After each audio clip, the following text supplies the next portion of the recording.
came with words from God, things were still saying we will love.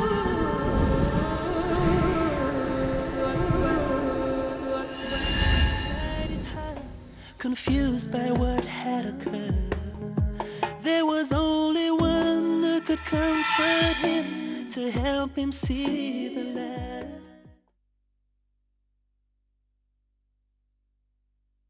بسم الله الرحمن الرحيم. الحمد لله والصلاة والسلام على رسول الله. سمو الشيخ أحمد بن محمد بن راشد آل مكتوم، رئيس مجلس إدارة مؤسسة محمد بن راشد آل مكتوم، أصحاب السمو والسعادة، الحضور الكرام، السلام عليكم ورحمة الله وبركاته. نرحب بكم في مؤتمر دبي العالمي للسلام، وخير بداية لنا آيات عطرة من الذكر الحكيم يتلوها علينا القارئ الشيخ مشاري العفاسي. Let us begin the program with a recitation from the Holy Quran by Sheikh Mishari al-Afasi.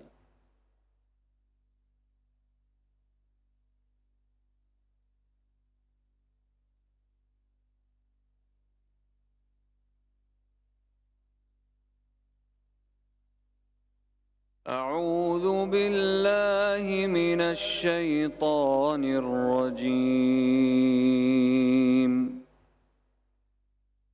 بسم الله الرحمن الرحيم.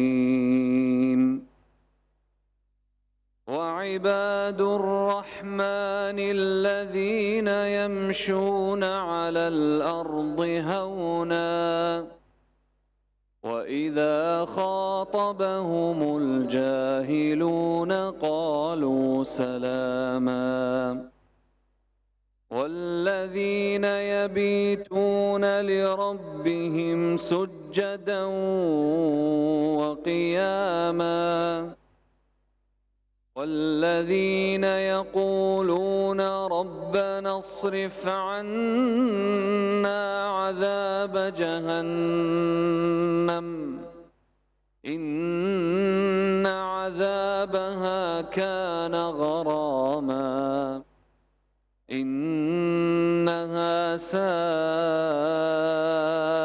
مستقرا ومقاما والذين إذا أنفقوا لم يسرفوا ولم يقتروا وكان بين ذلك قواما والذين لا يدعون مع الله إلها آخر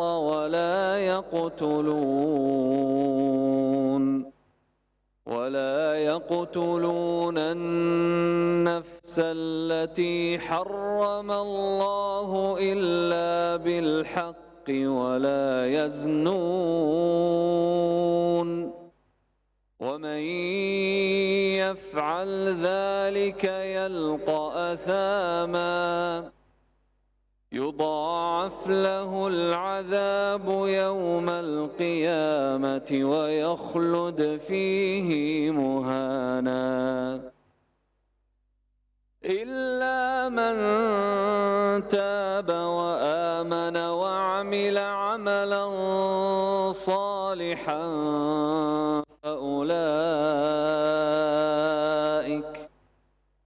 فأولئك يبدل الله سيئاتهم حسنات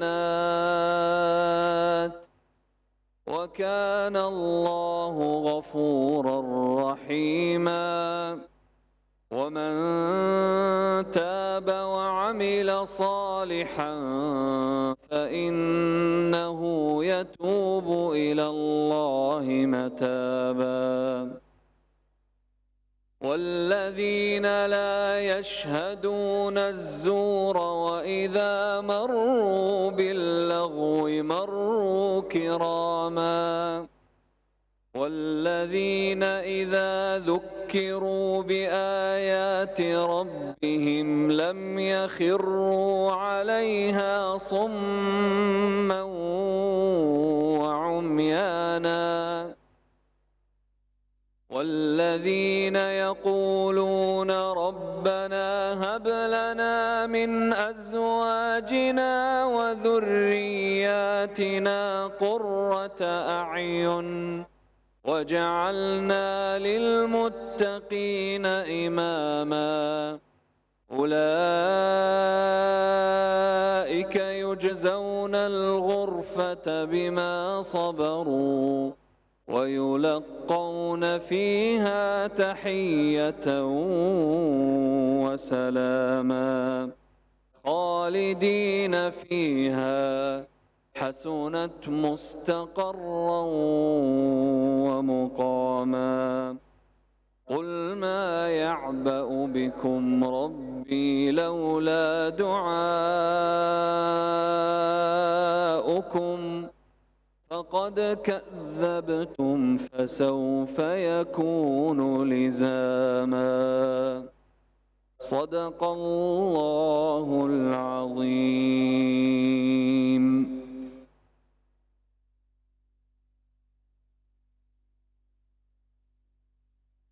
في مثل هذه الأيام قبل عامين أيها السادة سعدنا بالانعقاد الأول لمؤتمر دبي العالمي للسلام، وكان تحت عنوان الإسلام والسلام العالمي برعاية سامية من صاحب السمو الشيخ محمد بن راشد آل مكتوم نائب رئيس الدولة رئيس مجلس الوزراء حاكم دبي راعي الجائزة حفظه الله.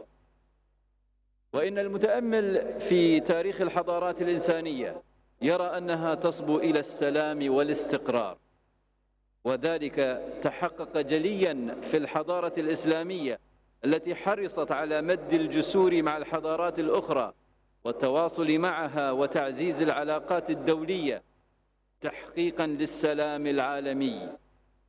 وسيجد المتتبع لجهود المسلمين في تحقيق السلام نماذج مشرقة ومشرفة للبشرية في حضارتنا الإسلامية. إننا لفخورون بأن طموحنا يتجه إلى أن تنافس جائزة محمد بن راشد للسلام العالمي الجوائز العالمية مثل جائزة نوبل للسلام، وهو ما يعني في أحد تجلياته أن حاكم دبي يقدم نموذجا آخر مشرقا على صعيد التحقيق العملي للسلام العالمي. هذه المقدمة اسمحوا لي أن أترجمها باللغة الإنجليزية وإن كنت سأطيل عليكم قليلا. Honorable ladies and gentlemen, 2 years ago we were delighted to convene for the first time the Dubai International Peace Convention. This was held under the title of Islam and World Peace, under the generous patronage of His Highness Sheikh Mohammed bin Rashid Al Maktoum, the ruler of Dubai. May God protect him. Looking at the history of human civilization, it is clear that peace has been highly elusive. But just as there are those who seek to ignite wars and planet instability, there are also many others who aspire to see a peaceful and a stable world. They just need the right tools, empowerment, and knowledge on how to achieve this. A clear reality in the Islamic civilization is that we have been keen to build bridges with other cultures and communicate with them to promote closer international relations for world peace. The true followers of Islam will acknowledge the many efforts that have been made to achieve peace in a way that is honorable and feasible. Our extremely ambitious aim is to put Mohammed bin Rashid Al Maktoum Award for World Peace on an equal footing with international awards like the Nobel Peace Prize. In this manifestation of powerful humanitarian spirit, Dubai is offering another shining example of the noble dreams that are possible if we all come together as one.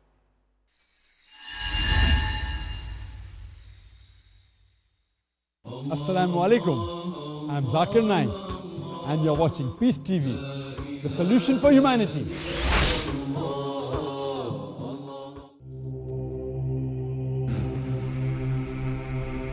Explore the wisdom and balance of Islamic law, and the genius of Muslim jurists who distilled the essence of the law into short statements of potent meaning. So join me, Riaz Ansari, for a survey of Islamic legal maxims. Appreciate the accountability of Islamic laws against all manner of corrupt practices in Islamic legal maxims with Riaz Ansari every Saturday at 5:30 p.m. and repeat telecast at 11:30 a.m. Saudi Arabia on Peace TV.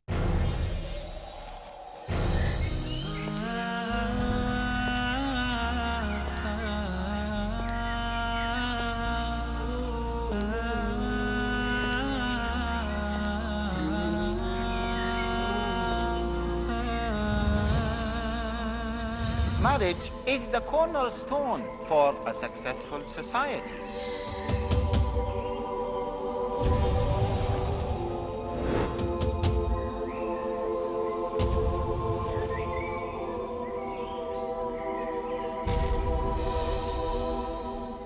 How can we maintain a successful marriage?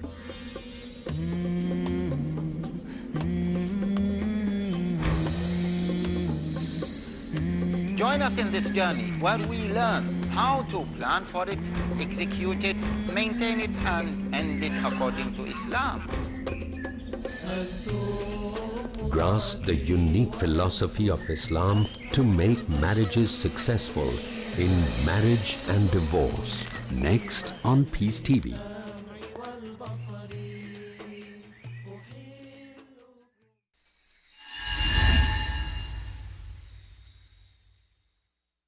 And now I would like to invite Sheikh Yusuf Estes to deliver the message of the Dubai International Peace Convention. فليتفضل مشكورا.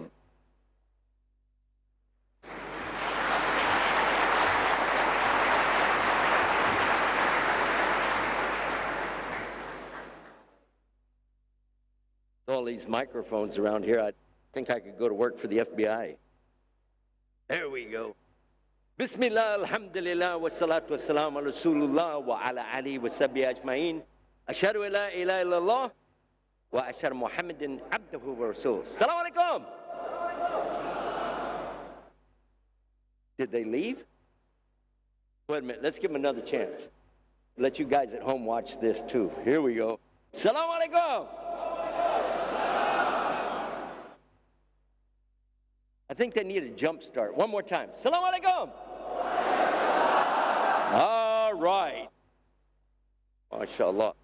Actually, today we're so happy and excited to be a part of this peace conference after 2 years. We have some very distinguished guests with us on this occasion. Many of them you know, some of them perhaps you haven't met before. But one of the most distinguished of all is not here yet. And that's the reason they asked me to do the talk to get it started.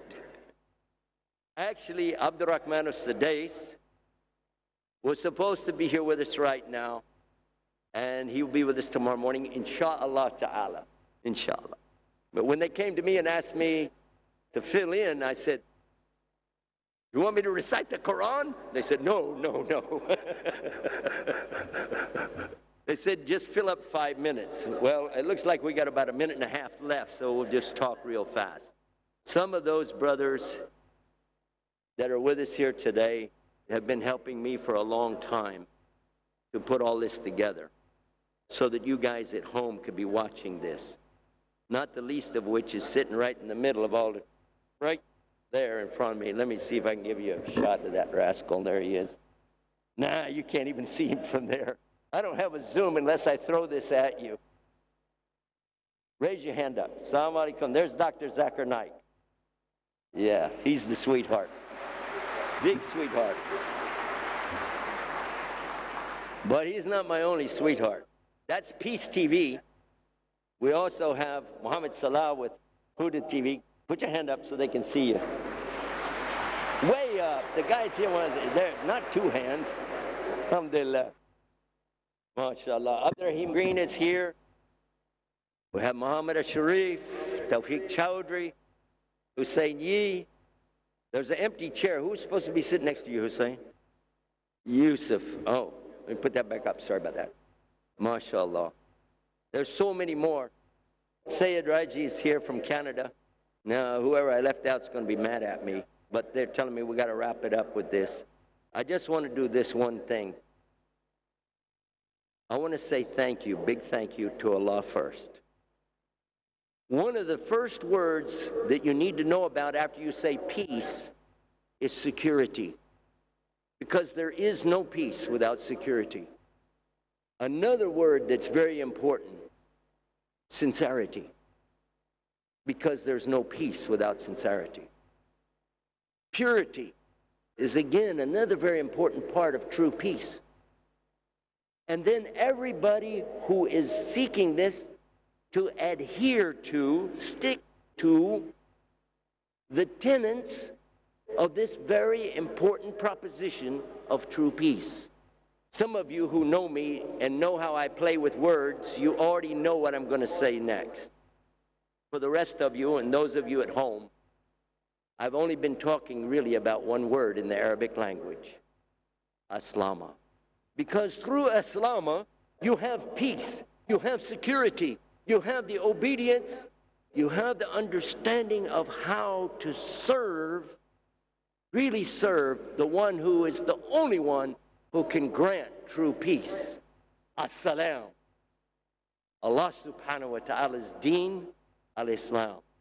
And that's what we intend to present through this conference and these next 2 days, is what real peace is when it's found in Islam. Allahu Akbar. Allahu Akbar. So inshallah, all of you are part of this. And as you're with us through these 2 days, you're going to see a lot of amazing things if you just keep your eyes, ears, and heart open to Him. Inshallah, we'll be with you a little bit later tonight, but let's get this program on the road. Assalamu alaikum wa rahmatullahi wa barakatuh.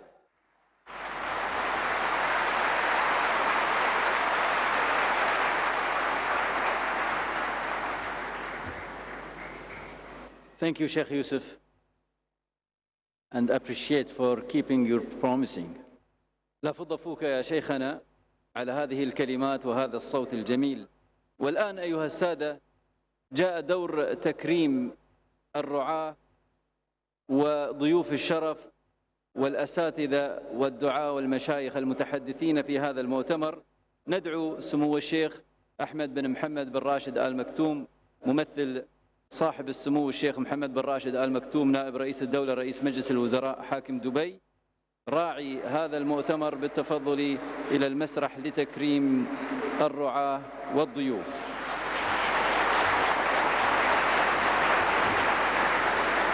الفريق سيف عبد الله الشعفار وكيل وزارة الداخلية فليتفضل نيابة عن وزارة الداخلية، حيث قامت الوزارة بدعم هذا المؤتمر دعما ماديا ومعنويا بقيادة سمو الشيخ سيف بن زايد نائب رئيس مجلس الوزراء وزير الداخلية.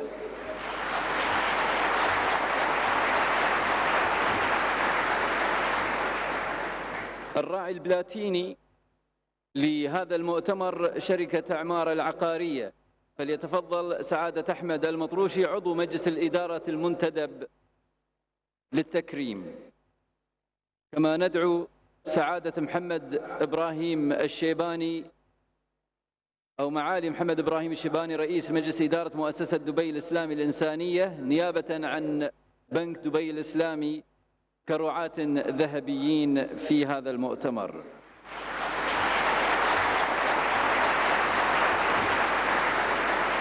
وعن جمعية دار البر المهندس خلفان خليف المزروعي. وأيضا ضمن الرعاة الذهبيين طيران الإمارات، فليتفضل ممثل طيران الإمارات، وأيضا اللولو هايبر ماركت السيد سليم باي.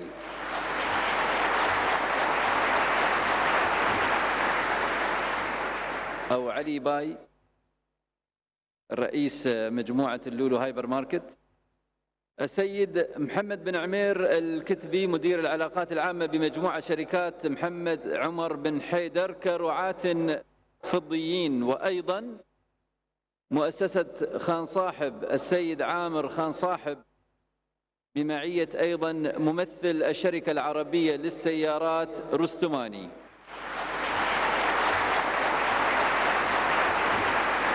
كما ندعو السيد محسن حسن مدير إذاعة نور دبي ممثلا عن مؤسسة دبي للإعلام الشريك الإعلامي لهذا المؤتمر.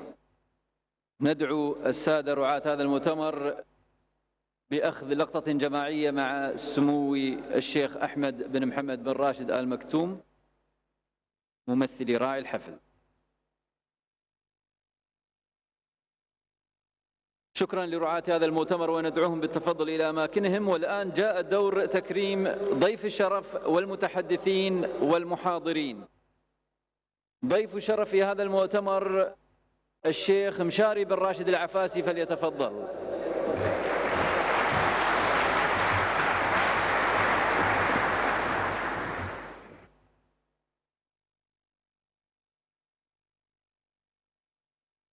المحاضرون والمتحدثون الشيخ الداعية يوسف السس من الولايات المتحدة الأمريكية، فليتفضل.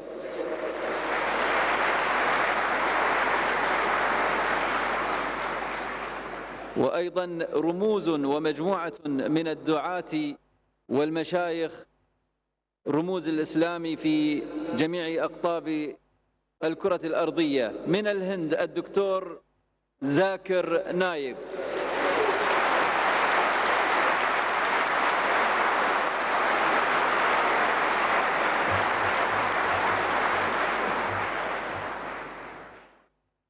ومن ماليزيا الشيخ حسين يي.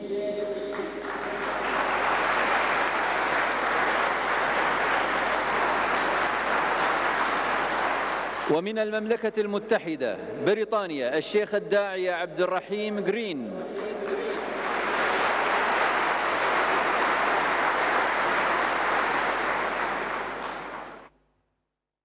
كلهم ما شاء الله رموز ومعروفون في دعوتهم إلى الله سبحانه وتعالى.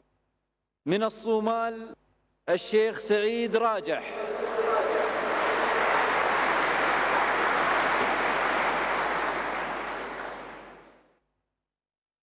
وأيضا من الولايات المتحدة الأمريكية الشيخ عبد الباري يحيى.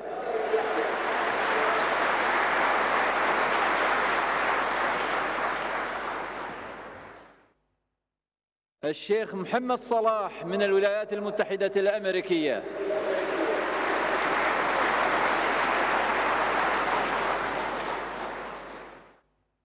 من الهند أيضا الشيخ أحمد حامد.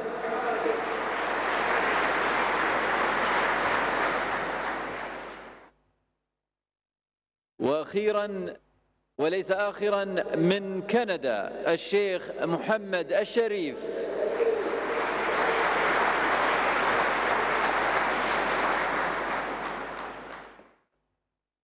كلهم ما شاء الله نجوم ورموز إسلامية من جميع أقطار العالم.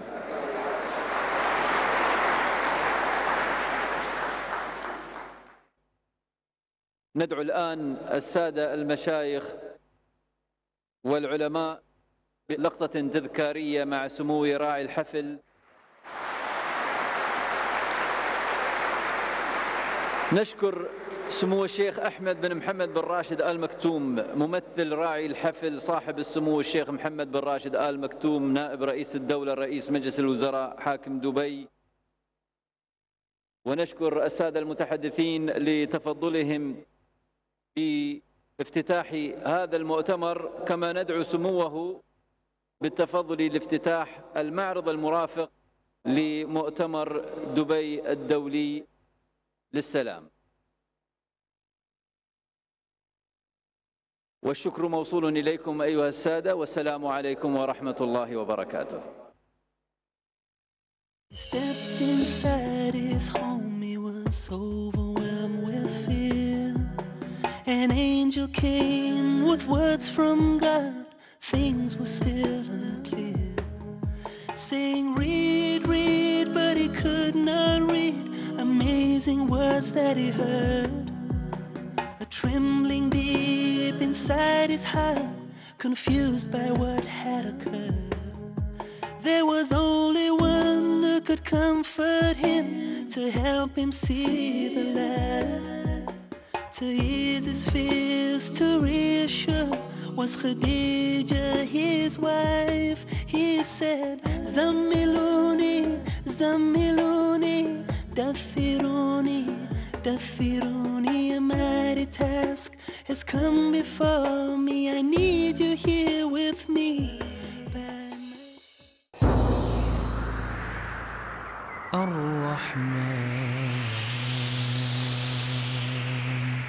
A servant is not afflicted with any punishment greater than having a stiff heart and being away from the Almighty, the Compassionate.